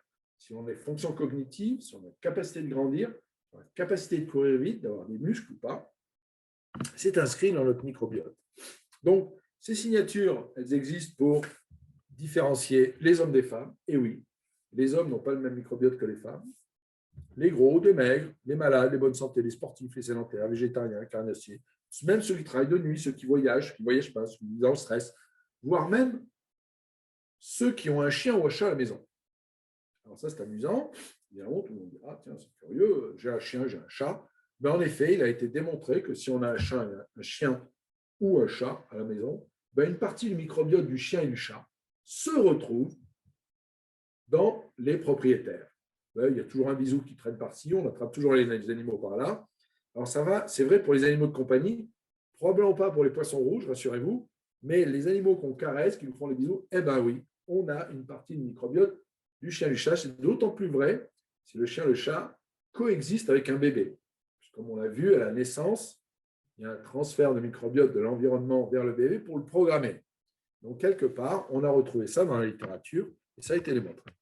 Alors, il est important pour la santé, on a vu quelques exemples pour le système immunitaire, fonction digestive, cognitive, qui dépendent de l'alimentation. L'alimentation par le sein, encore, le sein maternel contient des bactéries lactiques, mais également les aliments des bactéries, très important, pour favoriser la diversité des bactéries. Donc, ce qui est important, c'est la diversification de l'aliment. On voit que plus on mange d'aliments différents, plus on aura des bactéries différentes. Plus on aura des bactéries différentes, plus on a de fonctions additionnelles, et plus on a de fonctions, mieux on sait lutter contre les risques, que ce soit les risques pathologiques, voire même, comme on sait informer notre cerveau de nouvelles fonctions, de nouvelles capacités. Et donc, inhérente à ça, dans les années, si je me souviens bien, 70-80, voire 90, il y avait la théorie hygiéniste qui disait oh, il faut à tout prix tout stériliser, les biberons et tout, j'entends. Eh bien, ça a été, on le voit maintenant, ça a causé un certain nombre de problèmes de santé. À vouloir trop bien faire, le mieux a été le bien a été l'ennemi du mal ou le mal a été l'ennemi du bien. C'est dans le sens dans lequel on prend. Donc, je finirai après sur la relation microbiote intestinal et cerveau. Pourquoi? D'abord parce que ça nous touche tous, et deuxièmement parce que c'est très, très concret. Donc, on a vu microbiote à la naissance. Voici ici ce qu'on appelle le deuxième cerveau. Donc là, on a une représentation, un dessin de l'intestin, avec, vous imaginez, l'intérieur de l'intestin avec les bactéries, et là, on a l'épithélium, donc cette espèce de couche, là, cette enveloppe de saucisson, si vous voulez. Et bien, dans cette enveloppe, on a ici des cellules qui sont représentées là, qui sont les cellules nerveuses. C'est ce qu'on a appelé le deuxième cerveau. Il y a une dizaine d'années, il y a eu énormément d'articles dans la presse, pas que dans la presse scientifique, dans la presse quotidienne, vulgarisée, qui mettaient en évidence ce fameux deuxième cerveau. C'est ce qu'on appelle l'axe intestin-cerveau, donc le cerveau intestinal parle au cerveau cortical, qui après parle au reste de l'organisme. Eh bien, ce cerveau intestinal, il est en contact, forcément, puisque c'est l'intestin, avec les bactéries. Donc, que font les bactéries? Eh bien, ces bactéries-là, elles parlent au cerveau intestinal, puisqu'elles sont juste à côté. Elles libèrent des petites molécules. Elles disent, tiens, j'ai mangé du chocolat. Le chocolat, c'est fait de molécules, entre autres d'alcaloïdes, qui sont digérées par les bactéries, qui vont, ces alcaloïdes, c'est des molécules addictives, qui vont alors informer le cerveau intestinal, qui lui va parler au cerveau cérébral, et qui va dire, écoutez, c'est super bon le chocolat, je voudrais en manger encore. Et qu'est-ce qu'on fait? On ouvre le placard, on va chercher une tablette.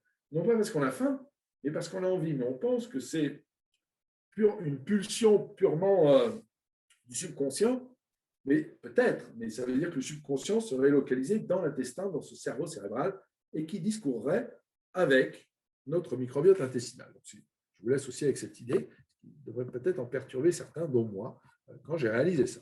Et donc, il y a plusieurs manières que ces bactéries ont de parler avec l'intestin, par voie nerveuse, par voie hormonale, c'est-à-dire circulant dans le sang, et par des petits métabolites, des petites molécules qui vont agir sur le système immunitaire, et l'ensemble va discourir avec le cerveau. Donc, vous voyez, un échange très important. Alors, là, j'ai pris quelques exemples, en fait, qui mettent en évidence les aspects psychotiques ou psychobiotiques. Pourquoi biotiques? Parce que bio, vie, bactéries. Et on a dans la littérature des démonstrations comme quoi, finalement, la psychologie des gens pourrait dépendre de notre microbiote intestinal. Donc, si on a un petit coup de mou, si à cause du confinement, on est un peu déprimé, qu'est-ce qu'on fait? On va se faire du bien à vouloir aller manger quelque chose de sympa. Et donc, finalement, on en est là. On en est là. Pour éviter de déprimer, on mange du chocolat. Et pour éviter de déprimer, on va se jeter sur l'alimentation et potentiellement prendre un peu de poids. Et ce n'est pas grave si on se fait du bien au cerveau.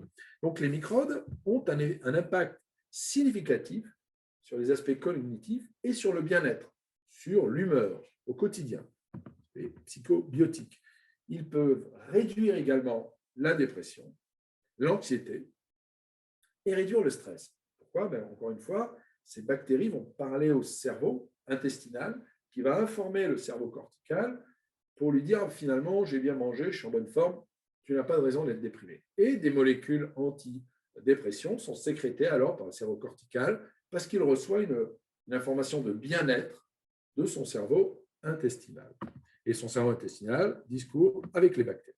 Donc, on a cet axe entre l'équilibre entre la santé mentale et les pathologies de la dépression. On a tout un arbre fonctionnel qui commence à être compris d'un point de vue mécanisme, est issu du microbiote intestinal.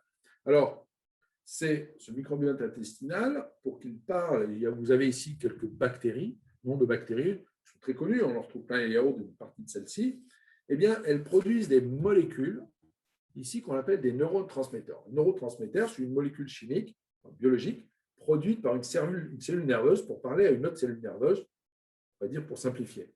Et donc, cet échange entre cellules nerveuses, eh bien, on pense que c'est le propre des cellules de l'homme, mais pas que. C'est également le propre des cellules bactériennes. Il se trouve que 90% des neurotransmetteurs, donc des molécules naturelles, biologiques produites par les cellules nerveuses pour parler une autre cellule nerveuse, sont issues en fait au départ d'un savoir-faire bactérien qui a été transféré à l'homme plus tard au cours de son évolution. Alors, si on va un petit peu plus loin, et je vais prendre le concept, la maladie de l'autisme. Pourquoi? Parce que l'autisme, ça apparaît déjà chez les enfants et ça se répercute chez les adultes. Et comme on présentait le fait que les bactéries étaient importantes à la naissance pour la maturation du deuxième cerveau intestinal, deuxième cerveau, donc celui de l'intestin, on pense maintenant, et c'est assez bien démontré, que le développement de l'autisme, certaines formes d'autisme, sont dus à des anomalies de discours entre le microbiote intestinal et le cerveau intestinal. Et on a donc des situations où ces enfants, cet autisme, ces enfants, pourraient être contrôlés si l'on était capable de trouver quelles sont les bactéries manquantes ou en excès. Donc, on a une influence du microbiote à la naissance pendant les premiers mois pour le contrôle à l'âge adulte, au moins adolescent, des autistes, de l'autisme. On a tout un tas d'articles extrêmement importants, très récents, qui mettent en évidence le contrôle du développement cérébral en réponse au microbiote. Donc, nos capacités cognitives, mémorielles et d'évolution cérébrale dépendent en partie, au moins à la naissance, de la qualité de notre microbiote qui discourt avec le cerveau. C'est bien qu'on arrive à penser à partir de l'intestin. Alors, pour ceux qui parlent anglais, les anglophones, vous savez qu'il y a une expression en anglais pour dire « Oh, j'ai le sentiment de… » On dit « I have a gut feeling », j'ai un sentiment intestinal. Si je traduis littéralement, si je veux dire « j'ai le sentiment que demain il va pleuvoir », on va dire « j'ai le sentiment intestinal que demain il va pleuvoir ». Et donc, en effet, les anglophones avaient déjà imaginé qu'on est capable de penser avec notre intestin, puisqu'on peut avoir un sentiment qui provient de l'intestin. Donc, le microbiote intestinal est sous influence et contrôle la chimie de notre cerveau, il contrôle l'humeur, le comportement, donc potentiellement une grande partie de ce que nous sommes au quotidien. Donc finalement, on peut poser la question, confinement, restauration, c'est-à-dire le restaurant, on mange plus, on mange moins d'activité sociale, microbiote et dépression, tout ça est potentiellement très très lié et on pourrait inverser les flèches en évitant d'être confiné probablement. Alors, que peut-on faire? Et on finira là-dessus. Eh bien, la première étape, c'est de maintenir cet équilibre entre le risque pathogène et commensal, entre les bactéries commensales et pathogènes. Et donc, certes, il y a des choses qu'on ne peut pas faire, comme l'hérédité, on ne va pas modifier nos gènes, on ne va pas s'empêcher de vieillir, on vieillit, mais par contre, on peut vieillir en bonne santé. On peut modifier notre alimentation, on peut s'éviter de fumer, on peut s'éviter de prendre trop de médicaments, prendre des médicaments pour… Certaines maladies sont guéries grâce aux médicaments, mais potentiellement pas trop, parce qu'à chaque fois, ils vont agir sur notre microbiote intestinal. Donc, l'alimentation, la diversification de l'alimentation, réduire les prises médicamenteuses, sûrement pas les pesticides, représentés ici derrière la fumée de cigarette, qu'ils soient dans l'alimentation ou autre. Et on peut augmenter cette diversité alimentaire pour augmenter la diversité de l'écologie. Plus on a de bactéries, mieux c'est. Donc, l'interaction avec les aliments est essentielle. C'est représenté là, et on peut agir en utilisant des aliments de bactéries qui sont connus, comme des prébiotiques. Les fibres alimentaires, les aliments riches en fibres, sont des aliments qui nourrissent nos bactéries. Et si on les nourrit, les bactéries, alors à ce moment-là, on va avoir un impact sur la diversité, et ici, en l'occurrence, sur la maladie d'Alzheimer, par exemple, dans ce modèle ici. Donc, dernière diapo. Chez l'homme, qu'est-ce qu'on peut faire à part essayer de modifier l'alimentation? Eh bien, il y a, peut-être certains d'entre vous en ont entendu parler, ce qu'on appelle cette fécalothérapie, cette transplantation fécale, aujourd'hui pour soigner quelques maladies très graves, comme des infections à des bactéries qu'on appelle Clostridium difficile, peu importe, qui font des trous dans l'intestin et qui induisent des hémorragies intestinales, qui sont résistantes aux antibiotiques. On s'est aperçu que si on greffait le microbiote d'un donneur sain, apparemment sain, à quelqu'un qui a cette pathologie intestinale, et c'est vrai pour certaines inflammations intestinales profondes, on est capable de guérir la personne alors que 10 ans d'antibiothérapie n'ont pas guéri. Et en l'espace de quelques jours à quelques semaines, la personne ne souffre plus, est complètement libérée de ses douleurs intestinales et est guérie à jamais, au moins en ce qui concerne le suivi chloral. Alors, cette fécalothérapie, elle a été faite pour tout un tas de domaines thérapeutiques dans lesquelles je ne vais pas rentrer ici, ce serait trop long, mais vous voyez les organes clés et ces organes clés. Et en effet, c'est fait de plus en plus, donc c'est la greffe de microbiote, la greffe fécale, qui est de plus en plus utilisée. Et donc, le dernier concept, et je vous libère avec ça, sur la création, on a vu que finalement, au départ, il y avait des bactéries, pour simplifier, l'homme est arrivé, au moins d'un point de vue biologique. Quelque part, on retrouve les phrases « l'homme créa Dieu, Dieu créa l'homme à son image ». Et si on se repositionne dans le concept de ce qu'on a entendu aujourd'hui, finalement, on peut peut-être reformuler, et évidemment, c'est une boutade, la création, et savoir quelle était la forme de Dieu au départ, puisque nous sommes un holobionte, un homme microbiotique. Voilà, ceci étant dit, je crois que c'est la fin et je vous remercie pour votre attention.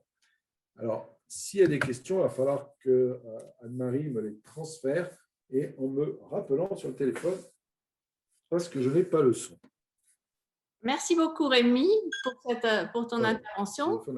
Alors, les probiotiques, ça fait à peu près 3/4 de siècle que ça existe. Ils ont en effet, par définition, ce qu'on appelle un probiotique, la capacité de s'insérer au moins au quotidien, par prise quotidienne, dans notre intestin, donc dans la flore intestinale, et d'avoir potentiellement un effet bénéfique. La grosse difficulté du siècle passé, on va dire, c'est qu'on n'a pas sélectionné les probiotiques sur la base de ce que l'on sait aujourd'hui, c'est-à-dire on sait les lire, on sait les comprendre. On a sélectionné les probiotiques sur la base de leur capacité dans une boîte de pétri, ce qui n'est pas la même chose que leur capacité à l'intérieur d'un organisme. Donc, finalement, les probiotiques que l'on trouve aujourd'hui ne sont pas encore parfaitement caractérisés quant à leurs effets thérapeutiques. Ça vient, il y a énormément d'essais cliniques en cours avec des probiotiques, mais aujourd'hui, la liste des probiotiques est établie et si on souhaite avoir un nouveau probiotique pour le considérer, une nouvelle bactérie pour la considérer comme probiotique, il y a des règles réglementaires extrêmement importantes qui vont prendre des décennies pour être validées parce qu'il faut être sûr que cette nouvelle bactérie ne soit pas dangereuse pour l'environnement. Donc en fait, la liste qui existe des probiotiques aujourd'hui n'est pas encore parfaitement caractérisée pour les maladies, mais ça vient. La deuxième difficulté inhérente à ça, c'est que si un probiotique est caractérisé pour une maladie, la difficulté est de savoir si le patient donné, il va être sensible à ce probiotique et pas à un autre. Parce que, vous avez bien vu, c'est une relation symbiotique. Une écologie pour un être humain pour une écologie, et somme toute, on ne sait pas si les probiotiques vendus sont bons pour tous les individus. Ils sont bons, on va dire, pour une majorité d'individus, mais pas forcément pour tous. Alors, demain, après-demain, dans quelques décennies, on sera capable d'identifier quel individu et sa pathologie pour lui apporter le probiotique qui lui correspond. C'est un vœu pieux, ça va prendre quelques décennies, mais les technologies et les essais cliniques en cours devraient demain être capables de proposer le bon probiotique pour le bon individu. Donc, il faut d'abord caractériser les individus. Ok, merci. Mais s'il y a un déséquilibre, par exemple, dans… Jean-Paul, on va peut-être passer à la question qui était posée par la personne à côté de Rémi. Oui, est-ce que tu peux répondre à la question de la personne qui est à côté de toi et y répondre? Oui, alors c'est Marie-Christine qui disait à voix haute, tu peux parler à voix haute. Comment sait-on si son microbiote est en bonne santé? Marie-Christine pose la question de savoir comment sait-on si notre microbiote est en bonne santé et quelle est la définition d'un microbiote en bonne santé. Alors, c'est une question essentielle. La réponse est on ne sait pas, évidemment. On ne sait pas, mais par contre, on a des critères qui vont nous orienter pour nous dire il y a des chances que votre microbiote soit en bonne santé. Ce que l'on commence à connaître, encore une fois, c'est une science en clinique qui est relativement nouvelle, puisqu'elle a, on va dire, une dizaine d'années pour simplifier, une grosse dizaine d'années. Ce que l'on sait, c'est plus on a de bactéries différentes, on appelle la diversité bactérienne, plus on a de chances d'être en bonne santé. Déjà, c'est un point qui est assez bien établi. Toute pathologie est associée à une diminution de la diversité de notre microbiote. Et comme on l'a vu tout à l'heure, que plus on mange des choses différentes, plus on a un microbiote différent, plus on mange des choses différentes, plus on a les chances d'être en bonne santé. Donc, on sait aujourd'hui, techniquement parlant, faire le listing de l'ensemble des bactéries de l'intestin. Ça, c'est une technologie très récente, qui coûte cher, certes, mais que l'on sait faire. On sait aujourd'hui faire un listing. On ne sait pas encore si ce listing, que l'on a une fois qu'on a la liste de toutes les bactéries qui habitent dans l'intestin, on ne sait pas encore dire si cette liste elle est associée à la bonne santé ou pas. Tout simplement parce qu'on n'a pas un référentiel. Il faudrait qu'on ait analysé le microbiote de plusieurs dizaines à centaines de millions d'individus sur la planète pour dire voilà ce qui existe à peu près sur la planète, voici l'ensemble de ce que l'on connaît des microbiotes de la planète. Et on connaît les gens en bonne santé. Alors on va classifier. On classifie les signatures bactériennes qui sont des gens en bonne santé, mais comme on a vu que les hommes et les femmes ont un microbiote différent, déjà on va séparer les hommes et les femmes, et on va séparer les enfants des personnes âgées, et on va séparer ceux qui habitent au nord, ceux qui habitent au sud, on va séparer ceux qui sont dans un avion, qui prennent l'avion, de ceux qui ne le prennent pas. Donc, il va falloir faire énormément de classification. Et ça ne pourra être fait qu'au détriment d'analyses très profondes, très systématiques, et avec des technologies reproductibles. Alors, les technologies aujourd'hui sont reproductibles. On n'a pas assez de recul, on n'a pas fait de librairie avec les cartes d'identité des microbiotes de l'ensemble de la planète. Il faudrait des centaines de millions d'individus, peut-être même 1 milliard, pour avoir cette cartographie. Une fois qu'on aura cette cartographie, on pourra potentiellement dire, quelqu'un qui va au laboratoire pour se faire une prise de sang, analyser son microbiote, on pourra probablement dire, ah, là, vous avez un risque ou pas de développer telle ou telle maladie. Et ça, même si on pense très sincèrement que c'est faisable, ça va prendre plusieurs décennies pour accumuler les données, mais également le recul. Parce qu'il faut être sûr que les gens deviennent malades. Alors, j'ai une question qui est posée par message, là, en conversant. Est-ce que les transplantations fécales peuvent réduire l'autisme? Tu as parlé de transplantation fécale tout à l'heure. Oui. Alors, là aussi, c'est une question pertinente. À l'image de ce que j'ai montré, on a tendance à vouloir dire que oui. Il serait envisageable que la transplantation fécale puisse faire une modification telle que l'autisme puisse être réduit. Alors après, il faut voir que l'autisme est une maladie qui se développe lentement. Il faut reprogrammer le cerveau. On va dire qu'il a été programmé d'une certaine manière de la naissance jusqu'à l'adolescence, ça dépend quand sont apparus les traits phénotypiques. Il y a eu cette programmation, il y a des cellules qui ont grandi, il y a eu des connexions qui sont faites. L'idée serait de modifier ces connexions, modifier la manière dont les cellules ont été câblées. C'est comme si dans votre maison, vous décidez de refaire tout le câblage dans la maison. C'est faisable, mais ça va prendre un peu de temps et un peu d'argent, un peu de savoir-faire. La question est essentiellement, c'est si d'aventure c'est possible, on peut imaginer que oui. Comment faire? On va prendre le microbiote de qui? On va aller chercher celui d'Einstein. Bon, il n'est plus là ou de son équivalent, parce qu'ils sont très intelligents, même si peut-être qu'il était autiste. On va chercher le microbiote de quelqu'un qui est apparemment sain. Mais qui est apparemment sain? Qui peut se targuer d'avoir aucune maladie et d'être un être standard? Donc, on ne sait pas trop. Donc, ce que l'on fait, en tout cas pour les maladies extrêmement douloureuses et mortelles, on va prendre le microbiote d'une personne apparemment saine et on va espérer, sur des bases cliniques bien connues quand même, que le traitement agisse et la plupart du temps, le traitement agit. Pour l'autisme, comme c'est une maladie qui est établie avec un développement cérébral, encore une fois, complexe, on pourrait suggérer que oui, évidemment, ça ne va pas se faire, au moins aujourd'hui, parce que je pense qu'il faut qu'on connaisse beaucoup, beaucoup mieux ce qu'il en est des mécanismes entre le microbiote et le développement de l'autisme pour pouvoir agir. Il est fort probable qu'au lieu de greffer du microbiote, on puisse greffer les molécules bactériennes produites par donc, ces bactéries et qui pourraient modifier la manière dont les connexions nerveuses sont faites chez un enfant autiste. Mais c'est parfaitement envisageable. Je ne doute pas qu'on y arrivera un jour. Dans le même ordre d'idées, quelqu'un dit on commence à parler de la relation microbiote et maladie de Parkinson. Qu'en sais-tu?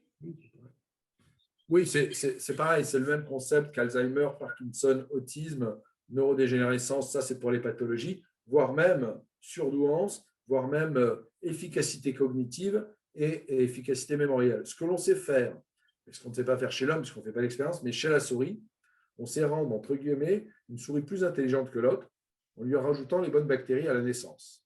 Donc, on sait faire des souris qui vont être capables de résoudre, de ne pas se perdre dans les pièges, de résoudre, de trouver la sortie d'un labyrinthe rapidement ou de déjouer des pièges et d'avoir des phases exploratoires beaucoup plus marquées si elles ont certaines bactéries que si elles en ont d'autres.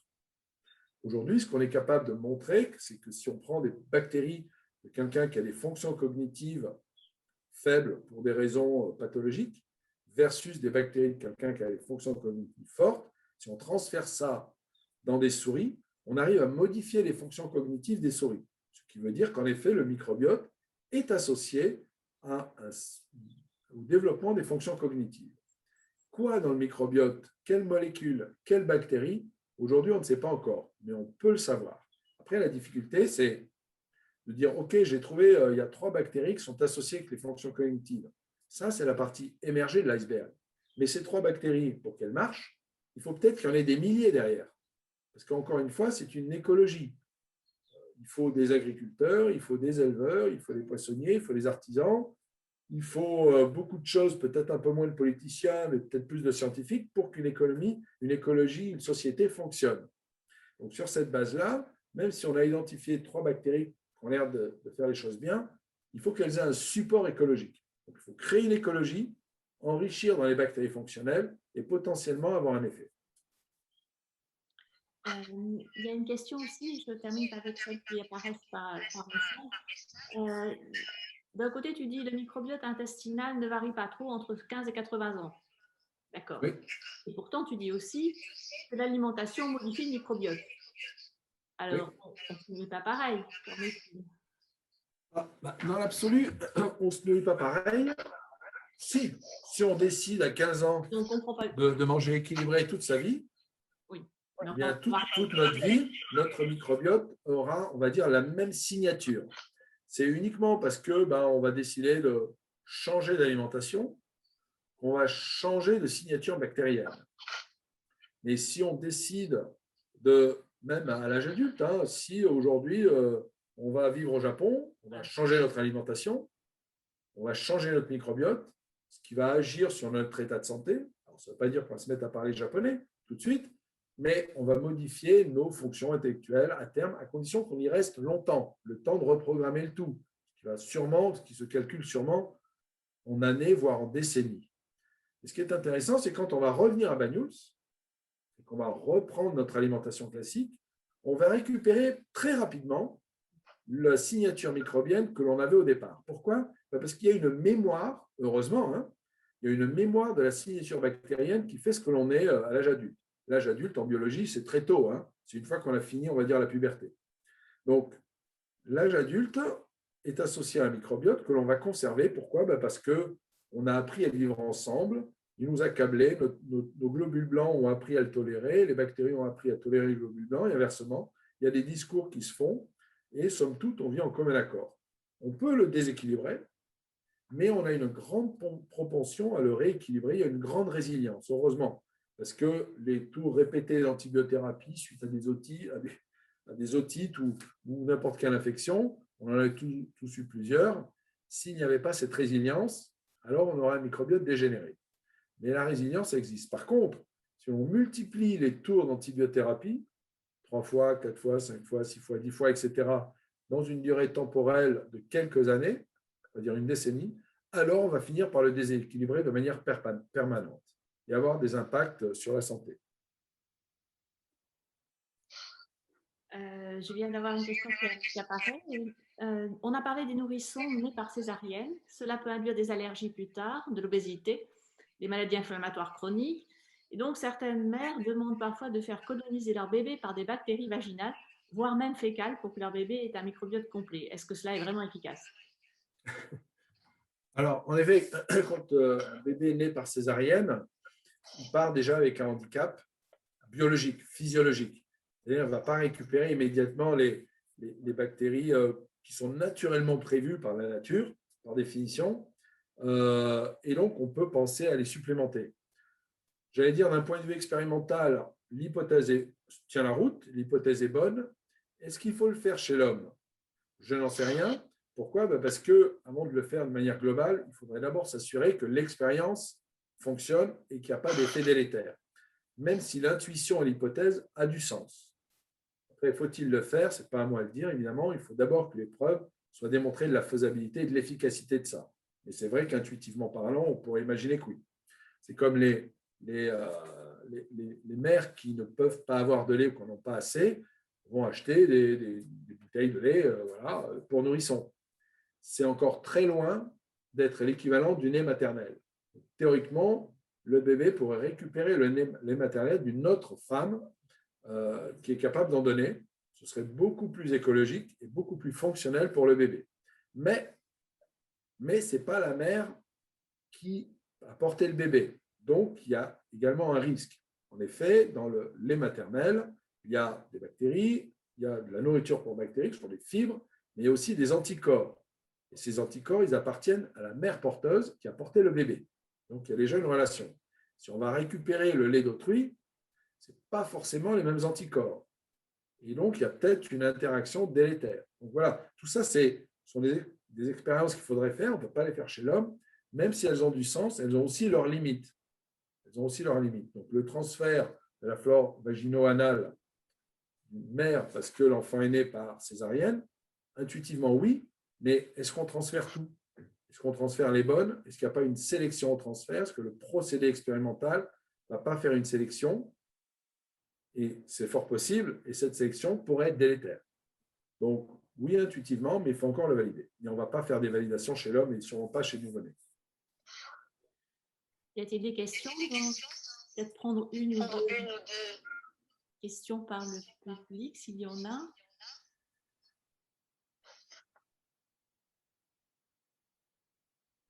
Non, je ne vois pas de main se lever. Jean-Paul, tu avais une question tout à l'heure que tu voulais poser?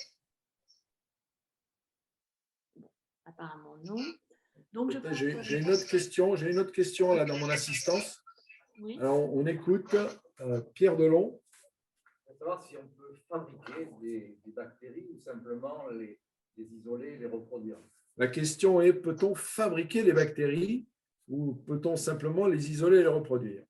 Alors, la réponse est double, mon capitaine, parce qu'on sait faire les deux. Pas depuis très longtemps, depuis il y a quelques années, genre 3 à 5 ans, on a été pour la première fois, quand je dis on, ce sont les scientifiques, ont été pour la première fois capables de fabriquer une bactérie. Alors, fabriquer une bactérie, c'est quoi? C'est recréer le code génétique d'une bactérie. Donc, on a pris un ordinateur et on a écrit tout le code génétique d'une bactérie. Bon, à partir de connaissances, on a utilisé des outils, des machines qui ont mis chaque gène avec chaque gène, les uns après les autres, des milliers, des centaines de milliers, des millions de fois. Et de ça, on a pu, ce code génétique, le mettre à l'intérieur d'une enveloppe vide de bactéries et qui a créé une bactérie qui s'est multipliée, etc. Donc, on a pu inventer complètement une bactérie, oui. Alors, je ne dis pas que c'est facile, mais au moins, ça a été créé. Alors, ce que l'on sait faire, par contre, si on sait prendre une bactérie, vous connaissez tous Escherichia coli, on sait prendre Escherichia coli, on sait lui rajouter tout ce qu'on veut à l'intérieur, y compris des protéines de SARS-CoV-2, y compris la capacité de faire une bactérie qui présente une protéine et qui nous vaccine simplement en mangeant un yaourt. C'est tout à fait faisable, au moins sur le papier. Est-ce qu'on peut le faire? Est-ce qu'on va le faire? Pas à moi de le dire, mais donc oui, on sait faire les deux, on arrive à ce stade-là. Bon, merci. Je pense qu'on va peut-être arrêter là cette conférence. Encore merci beaucoup. Merci pour vos questions pertinentes et puis j'espère que ce n'était pas trop compliqué, que ça vous a posé plus de questions qu'apporté de réponses. C'était mon objectif. Non, je pense que c'est Merci beaucoup. Okay, au revoir à tous. Au revoir.